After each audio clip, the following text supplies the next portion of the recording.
The moment I found out, I was standing in the cereal aisle of a discount grocery store, clipping coupons on my phone.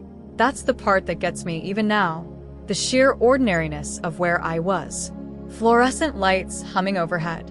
A toddler screaming 3 aisles over. Me.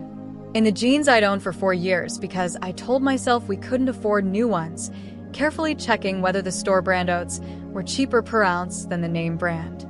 My sister called while I was doing the math. She didn't say hello. She said, "Natalie, I need you to Google something right now. Type in Garrett Holloway and look at the images." I said, "What? Why?" She said, "Just do it." I typed my husband's name into the search bar with one hand, the coupon app still open in the other. The first result was a business profile. A consulting firm I had never heard of, Holloway Capital Group. Founded 2019. The photo was Marcus, my husband of 9 years, in a suit I had never seen, standing in front of a floor-to-ceiling window with a city skyline behind him. The second result was a profile piece from a regional business magazine. Published 8 months ago. The headline read, "The Quiet Millionaire, How Garrett Holloway Built an 8-Figure Empire Nobody Saw Coming." I put the store brand oats back on the shelf. I sat down on the floor of that discount grocery store in the cereal aisle, and I read every word. Let me tell you about the man I thought I married. Marcus Garrett Holloway. He went by Marcus with friends, Garrett in professional settings apparently, though I didn't know that until the day my world reorganized itself in a grocery store, was 41 years old, 6 feet even, with the kind of steady, unremarkable handsomeness that photographs worse than it looks in person. He had brown hair going silver at the temples. He had laugh lines. He wore the same 4 or 5 outfits in rotation and drove a 6-year-old Honda Civic he'd bought used and maintained with an almost religious dedication to not spending money unnecessarily. That last part, I now understand, was performance. But I'm getting there. We met when I was 29 and he was 32 at a mutual friend's dinner party in Columbus. He was funny in a dry, understated way that took me a few exchanges to fully appreciate. He was attentive without being intense. He asked questions that suggested he'd actually been listening to the previous answer, which, at 29 and having navigated my share of bad dates, felt extraordinary. He told me on our 3rd date that he worked in financial consulting, small clients, businesses looking to restructure or optimize. He described it as unglamorous, but stable. He said he made enough to live comfortably and didn't need more than that. I thought that was admirable. I was a middle school art teacher. I had $31,000 in student loans and a studio apartment and a deep, genuine suspicion of men who led with money. Marcus, who seemed indifferent to it, felt like a relief. We dated for 2 years. Moved in together. Married on a Saturday in June with a budget we'd carefully planned together. My parents contributed what they could, his parents were both gone by then, and we paid the rest ourselves. It was a small wedding, pretty in the way that small intentional things are pretty, and I loved every bit of it. For 9 years, we lived what I understood to be a modest but comfortable life. Marcus worked, often long hours, sometimes travel I attributed to client work. We owned a 3-bedroom house in a quiet neighborhood that we'd bought at the edge of what our budget allowed. We took 1 vacation a year, always domestic, always planned around deals and points, and the kind of careful optimization that Marcus approached with the focus of someone who'd grown up without much. He told me he'd grown up without much. His parents had struggled, he said. Money had always been tight. He'd put himself through college on loans and scholarships and part-time work, and the experience had made him careful, conservative, allergic to waste. I respected that. I shared some of it. We clipped coupons together, actually together on Sunday mornings with coffee. We cooked at home most nights. We bought secondhand when we could and considered big purchases for weeks before committing. We were, I believed, a team. 2 people who'd agreed on the shape of their life and were building it together honestly. I was contributing, not equally. Marcus made more than I did, always had, but I was bringing in my teacher's salary, covering my share of the household expenses, saving what I could toward the retirement account we'd open jointly.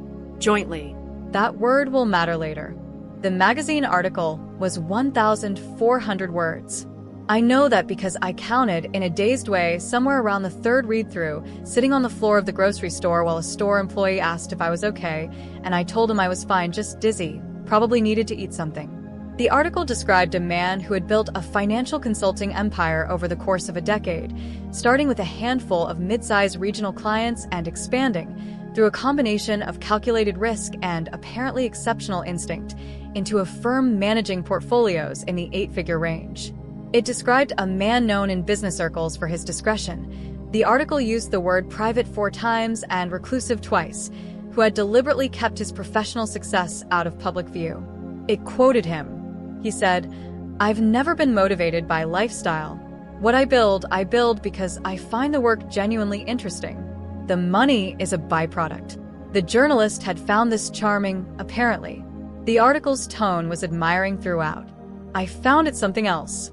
The article mentioned that he lived in Columbus with his wife. It did not name me. In fact, it mentioned me only in that single clause, his wife, as though I were a footnote in the biography of a man I had apparently never fully met. There was a photo taken at an industry event 18 months ago. Marcus, in that suit I'd never seen, holding a glass of something, laughing with 2 other men in suits. He looked relaxed. He looked like a man completely at home in a world he'd never once mentioned to me. I bought the store brand oats. I drove home on autopilot. I put the groceries away. And then I sat at our kitchen table, the one we'd bought at an estate sale 7 years ago because it was cheaper than anything new, and I waited for my husband to come home. He arrived at 6:40, the way he usually did, jacket over his arm, the old Civic in the driveway. He came in through the side door, put his keys on the hook, asked what smelled good. I had made dinner. I do that. I cook when I'm processing something, when I need my hands occupied, while my brain works. I'd made a simple pasta, nothing special, and I'd set the table, and I was sitting at it with a glass of water when he walked in and registered that something was wrong. Marcus was perceptive. Another thing I'd always admired. He could read a room, read a person, in the way that some people naturally can and others never learn to. It had made me feel seen for 9 years. Now I was recalibrating what that perceptiveness was actually made of. He said, "What's going on?" I turned my phone face up on the table. The magazine article was open on the screen. The photo of him in the suit. I watched him look at it. The process happened in stages, recognition, calculation, a decision I could almost see him making. He sat down. He didn't try to explain it away. He didn't say, "What is this?" or "Where did you find that?" or any of the deflections that might have bought him 30 seconds. He said, "How did you find it?" I said, "My sister." "How long?" He said, "The business has existed in its current form for about 6 years. But I was building toward it before that." 6 years. We had been married for 9. He had spent 6 of them building something he had never mentioned to me. "How much?" I asked. He was quiet for a moment.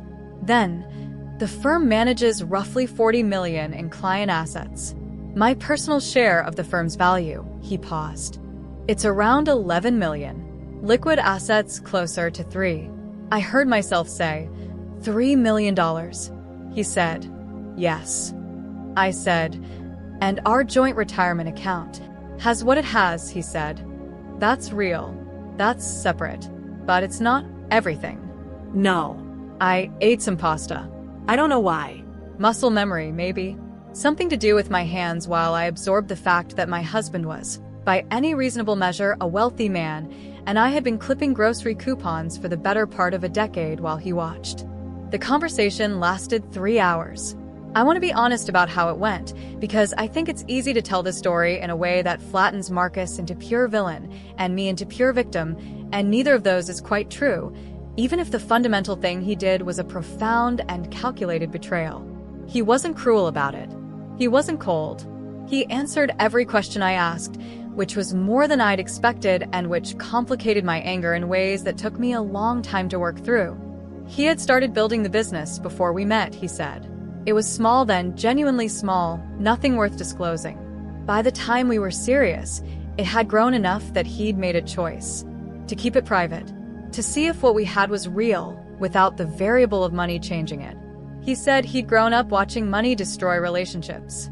his parents, his aunt and uncle, people who became different versions of themselves when financial stakes were introduced. He said he'd wanted to know that I loved him for the right reasons. I want to be honest again. I understood that, intellectually. I understood the fear underneath it. I had, at 29, told him I distrusted men who led with wealth. I had meant it. He had taken it as a constraint to operate within for the next 9 years. That understanding, though, did not make what he'd done acceptable. And as the conversation continued, the explanation, which had started sounding almost reasonable, began to reveal its edges. Because here's the thing about keeping a secret of that magnitude from the person you've married. It requires sustained, deliberate, daily effort. Every coupon I clipped, he'd seen.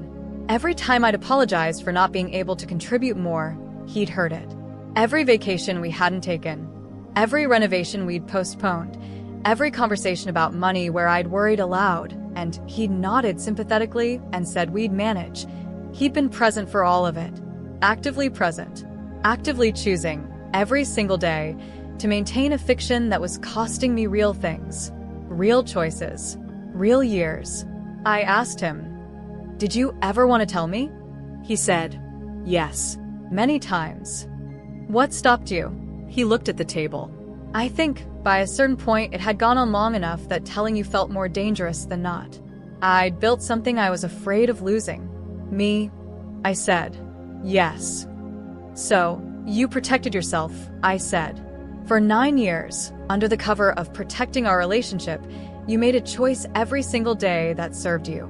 Not us. You." He didn't argue with that. I called my sister that night. She had found the article through a colleague who'd seen it circulated in a finance industry newsletter. She worked in commercial banking, which is the only reason the overlap had happened. She'd sat on it for 2 days, she told me, trying to figure out how to tell me, making sure she wasn't misreading what she was seeing. She hadn't misread anything. I also called my closest friend, Diane, who had known Marcus nearly as long as I had, and whose response to the information was a silence, so long I checked that the call hadn't dropped. Then she said, "Okay, before you do anything, do you know what you're entitled to?" Diane worked in HR and had the instincts of someone who had seen a great number of situations go wrong when people moved emotionally instead of strategically. I said, "I haven't thought that far yet." She said, "Start thinking." Marcus offered to sleep in the guest room. I let him. I spent the first night not crying, or not only crying, but writing. Lists, notes, questions. The kind of frantic, structured processing I default to when something is too large to simply feel. I wrote down everything I could remember about our financial arrangements. The joint account, modest, real. The house in both our names. The retirement account, joint.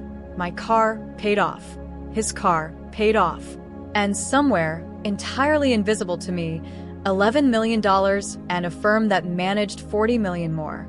I was a middle school art teacher with a combined marital net worth I had believed was somewhere around $400,000, including the house.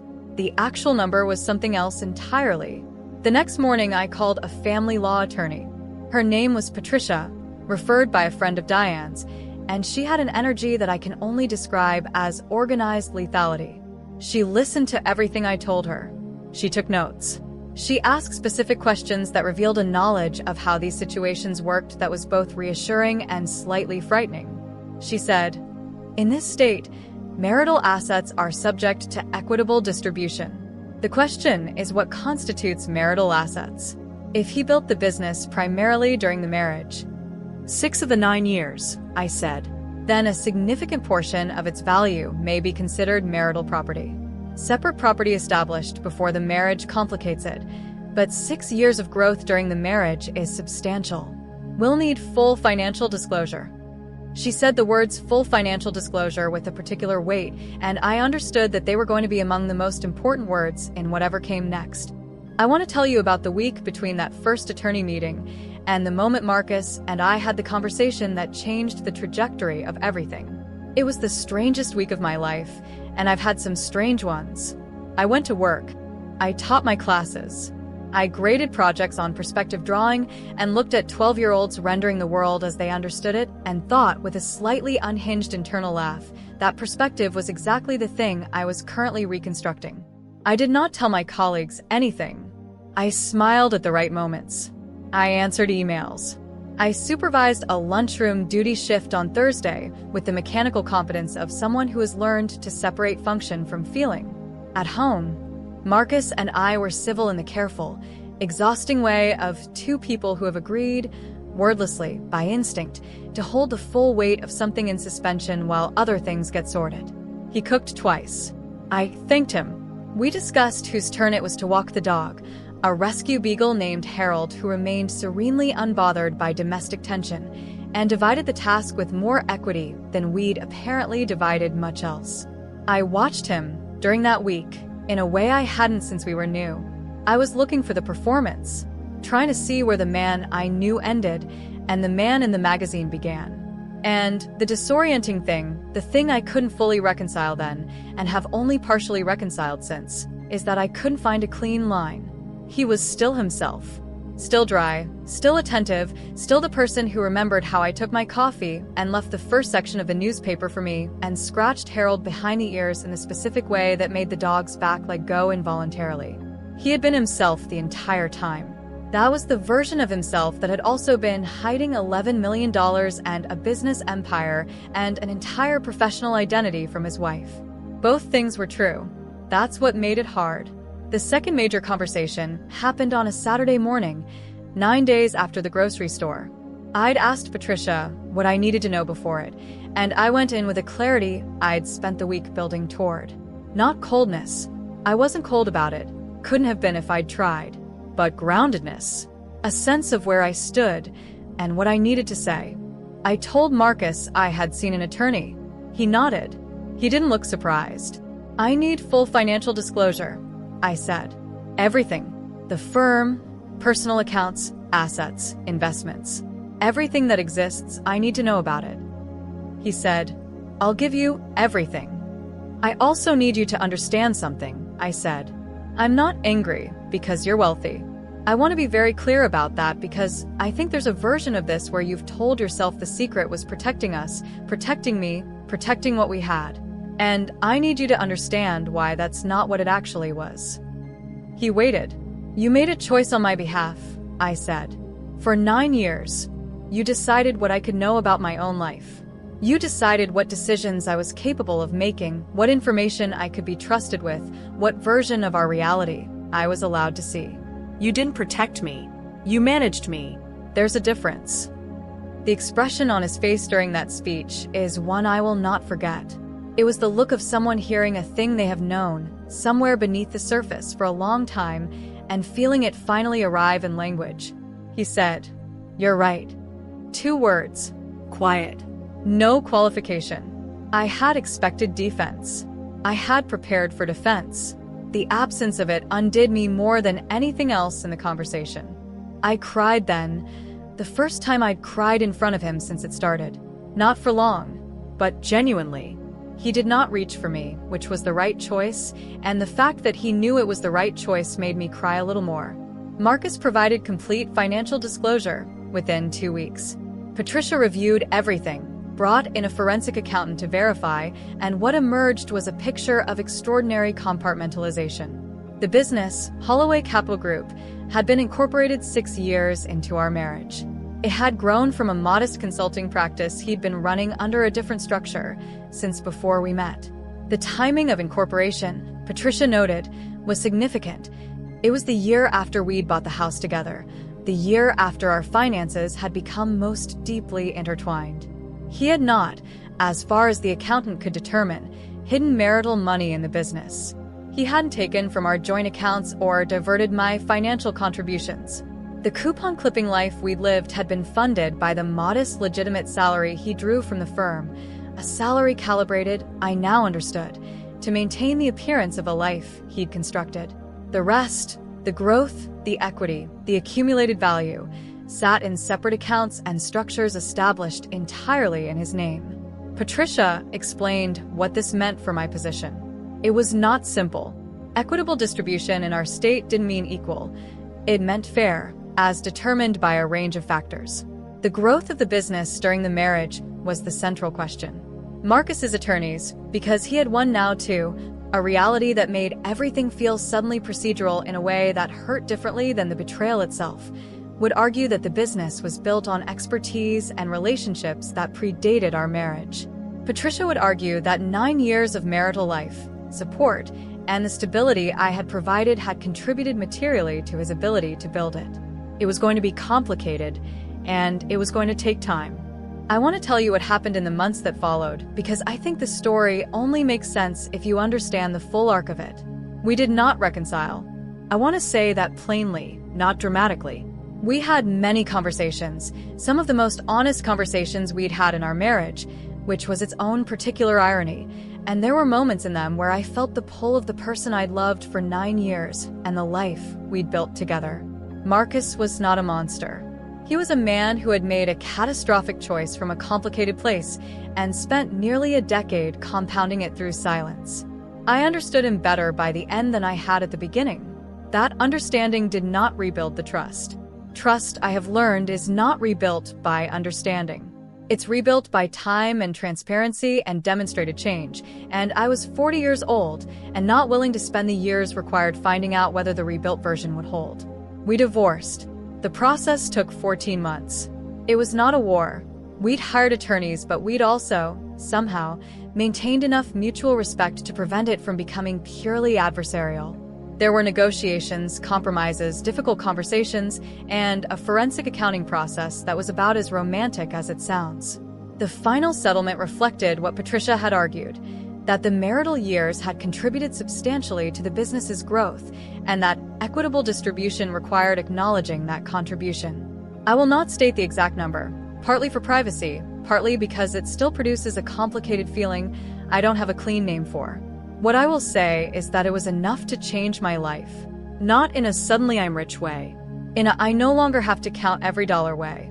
In the years I spent in the version of life he built for me were not entirely unclaimed way. I quit teaching. Not immediately, and not because I hated it, I didn't and don't.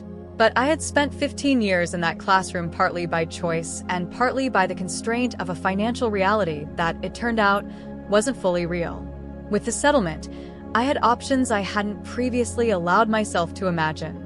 I went back to school at 41. A design program, something I'd looked at before Marcus and before teaching, and before the practical decisions that had narrowed my trajectory without my fully noticing. I was the oldest person in most of my classes, and I found, to my genuine surprise, that I didn't mind. The students were interesting. The work was harder than I expected and more satisfying than I'd let myself hope. I rented an apartment in a neighborhood I'd always liked but we'd deemed too expensive. I furnished it slowly with things I actually chose rather than things that hit a specific price point. I bought new jeans. I bought several pairs. I got Harold in the divorce. Marcus hadn't argued, which I think was both gracious and a recognition that Harold had always been more mine than his. Harold adapted to apartment life with the philosophical flexibility of a dog who has decided that where his person is, that is where things are fine. I saw Marcus once, about a year after the divorce was final. We'd agreed to meet to sign some final paperwork related to the house. It had sold, and there were documents. We met at a coffee shop near our attorney's offices. It was a Tuesday morning, ordinary weather, the kind of day that has no particular atmosphere. He looked like himself. A little tired around the eyes. The same brown hair going silver at the temples. He asked how school was going. I told him. He seemed genuinely pleased, which was somehow the most unsettling part of the interaction. The sincere, uncomplicated pleasure of someone who cared about the answer. I asked how the business was. He said fine. Quiet. He'd taken on a partner, scaled back a little. We signed the paperwork. The notary stamped things. We walked out of the coffee shop together and stood on the sidewalk for a moment in the particular awkwardness of two people with a long shared history and no remaining architecture for it. He said, "I'm sorry, Natalie." I know you know that. I want to keep saying it. I said, "I know." He said, "I hope the program is everything you wanted it to be." I said, "It is." We went in different directions. Here's what I've been sitting with 2 years out from the cereal aisle, which is where this story started, and where I find myself returning when I think about what it all means. The betrayal was real. The financial deception was real, and the divorce settlement acknowledged it as such. And I am not going to perform forgiveness I don't fully feel in order to make this story tidier. But there's something else I've been sitting with, something less comfortable. For 9 years, I accepted the shape of the life Marcus presented to me without fully questioning it. Some of that was trust, reasonable, earned, or so I believed. Some of it was the particular form of smallness that can settle into a person's life when they've made peace with constraints that aren't actually fixed. I don't mean I should have suspected him. I mean that somewhere in those 9 years, I had stopped asking what I wanted in the large sense, stopped imagining options beyond the ones visible within our constructed budget, stopped reaching for things that felt too expensive in a way that had nothing to do with money. He had built a cage with invisible bars, but I had, slowly and without noticing, stopped pressing against them. The program I'm in now, the design work, the new apartment, the choices that are entirely mine, these feel like the first fully unobstructed things I've done in a long time. Not because of the money. The money helped, but it's not the point. The point is that I know now what it feels like to make a decision that isn't filtered through someone else's version of what our life should look like. I'm 42 years old. I have a beagle who snores. I have new jeans and terracotta walls and a thesis project that is making me work harder than anything has in years. And I have, for the first time in a long time, a clear and unmediated sense of what I actually want. That's worth something. I think it might be worth more than $11 million. Though I'll be honest, I'm glad I got some of that too. If you made it all the way here, thank you. I know this was long. I needed to tell it in full, not because I need anyone to be angry on my behalf, but because I think there are other people living inside versions of a life that were built by someone else's choices, and I want them to know. The question of what you actually want, asked honestly, is never too late. What would you have done in my position? I genuinely want to know.